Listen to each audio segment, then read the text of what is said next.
जैसे 55 और 58 का फिगर एनसी प्लस कांग्रेस को 55 सीटें पर बढ़त है और हरियाणा में लगभग 58 सीटों पर बढ़त है, तो लगभग एक ही रिजल्ट हमें दिखता हुआ नज़र आ रहा है कि बीजेपी प्लस या बीजेपी को अकेले मान लीजिए तो उनको जो सीटें आ रही हैं वो और बाकी जो सीटें हैं उसकी संख्या हरियाणा और जम्मू कश्मीर में लगभग इक्वल है। एक प्रेम कुमार जी, एक बड़ी खबर मिल रही है, वो दर्शकों को बता देते हैं।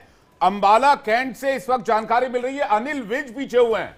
अनिल जी जी राहुल सर कुछ कहना चाह रहे जी। नायब सिंह सैनी को छोड़कर बीजेपी के सारे मंत्री जो हैं वो अपनी सीटों पर पीछे चल रहे हैं।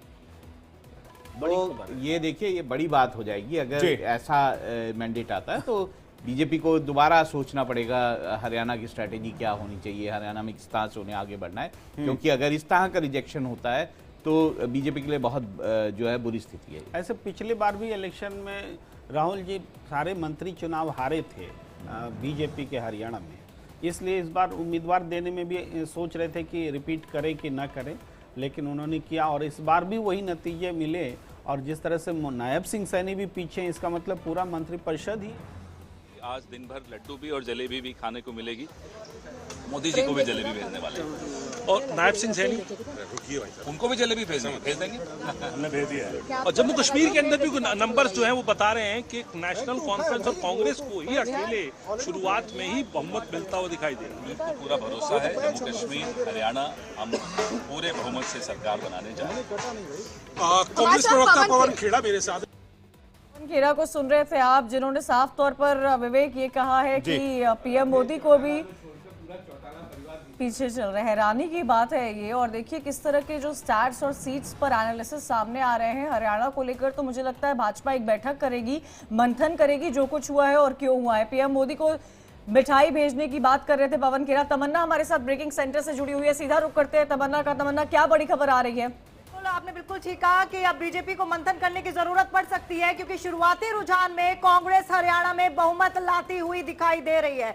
यानी कि जो एग्जिट पोल दिखा रहे थे वो अब सही होता दिखाई दे रहा है। 81 सीटों के रुझान आए हैं जिसमें कांग्रेस बहुमत बनाती हुई दिखाई दे रही है। और अगर बात करें जुलाना सीट की तो विनेश फोगाट इस सीट से आगे चलती हुई दिखाई दे रही है। और देखिए कांग्रेस के जो 3 मुद्दे थे बहुत बड़े, किसान, पहलवान और जवान, तो उसमें पहलवान बाजी मारते हुए तो यहाँ पर दिखाई दे रहे हैं। अब देखना ये होगा कि किस तरह से बीजेपी आगे का मंथन करती है, क्योंकि शुरुआती रुझान तो यही कह रहे हैं कि कांग्रेस बहुमत के साथ आने वाली है। Over to you. कितना आपको लगता है कि पहलवान मुद्दा रहा होगा? डब्ल्यूएफआई के अध्यक्ष, उनका हटना नहीं, देर से रिजाइन करना, फिर उनको दोबारा सीट मिलना पहले के चुनाव में, ये क्या आपको लगता है एक बहुत बड़ा मैटर स्पोर्ट्स के लिए? क्योंकि जब भी बात स्पोर्ट्स की होती है, रेसलिंग की होती है, जिक्र हरियाणा का होता है, उनके परिवार वालों का होता है। जब भी कोई मेडल आता है तो हम देखते हैं कितनी भव्य तैयारियां की जाती है, लोग कितने खुश नजर आते हैं।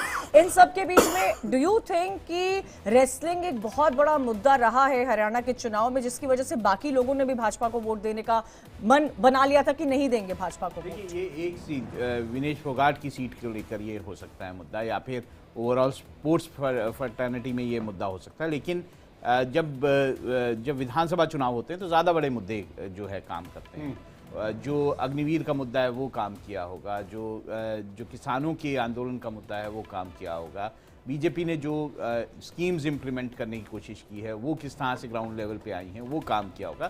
तो ये सारे फैक्टर्स काम करते हैं। और देखिए